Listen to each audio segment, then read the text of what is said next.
You know that feeling when you open your banking app, see the number, and just stare at it for a second longer than you need to. Not because it's bad, not because it's good, just because it feels like it should mean something more than it does. You've been working for years. You've cut back on the takeout. You've got a decent job.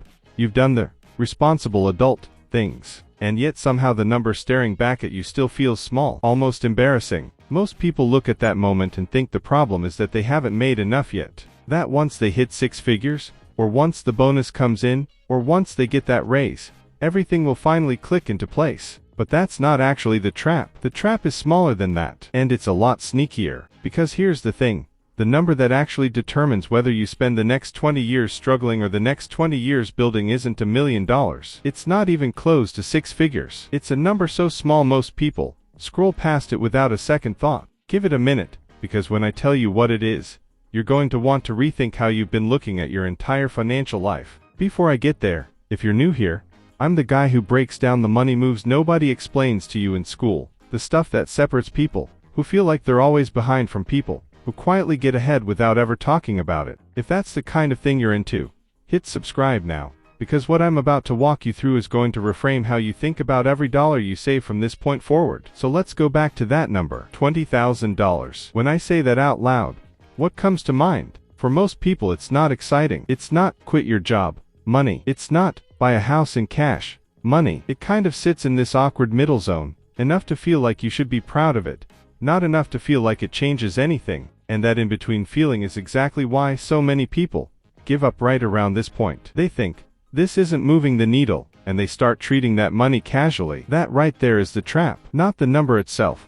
what you do the moment you hit it. Think of your financial life like pushing a boulder up a hill. In the beginning, every single push feels brutal. You put in real effort and the boulder barely moves. That's what saving your first few $1,000s feels like. Slow, frustrating, almost pointless some days. But there's a point on that hill, and it's closer than you think, where the ground starts to level out. The boulder starts holding its position on its own. And a little further past that, the hill actually starts to tilt in your favor, and the same boulder that used to fight you now starts rolling with you. $20,000 is right around where that shift in gravity begins. Not because there's something magical about the number, but because of what starts happening underneath it. Here's the part that most people never get told. Once you cross that $20,000 line, you're no longer in what psychologists call scarcity mode. Researchers who study financial behavior have found that when people operate below a certain buffer, their brain treats every decision like a threat. You say yes to the mediocre job because you can't afford 3 months of searching. You stay in situations that drain you because leaving feels too risky. But once there's a cushion sitting behind you, the decision-making part of your brain literally shifts. You start making choices from strength instead of fear. That's not a mindset trick. That's neuroscience. And it starts kicking in almost exactly around this number for the average earner in their 20s and 30s. But here's where it gets interesting. Let's talk pure math for a second, because the math is where this stops being a feeling and starts being undeniable. $20,000 invested at a historical market average of around 8% doesn't just sit there. It doubles roughly every 9 years. Untouched. No new contributions. Just left alone. So that $20,000 becomes 40 in your late 30s, 80 by your late 40s, 160 by your late 50s. One decision, made once. At the exact moment most people were tempted to just spend it on a car upgrade or a vacation they didn't need. That's the entire trap in one sentence. The $20,000 trap isn't about not having the money. It's about having it and not respecting what it's actually capable of doing without you. Here's the part that really changes things though. It's not just about the money multiplying. It's about what having that buffer does to your identity. Once you've proven to yourself that you can build $20,000 from nothing, you stop being a person who's trying to save money, and you become a person who saves money. That's not wordplay. That's a completely different operating system. The person still trying to save is white-knuckling every decision. The person who already did it once knows the mechanism works, so they keep feeding it, almost on autopilot. That shift in identity is worth more than the $20,000 itself, because it's the thing that generates the next 20, and the 20 after that, without the same emotional struggle each time. And this is where it starts reshaping your career too, not just your bank account. Here's the thing nobody says out loud. The person with zero cushion has to say yes to the next paycheck, no matter what it costs them. The person with that $20,000 buffer can say no. No to the toxic manager. No to the underpaid role they've outgrown. No to staying somewhere just because leaving feels scary. That's leverage, real leverage. Not the kind you read about in a business book.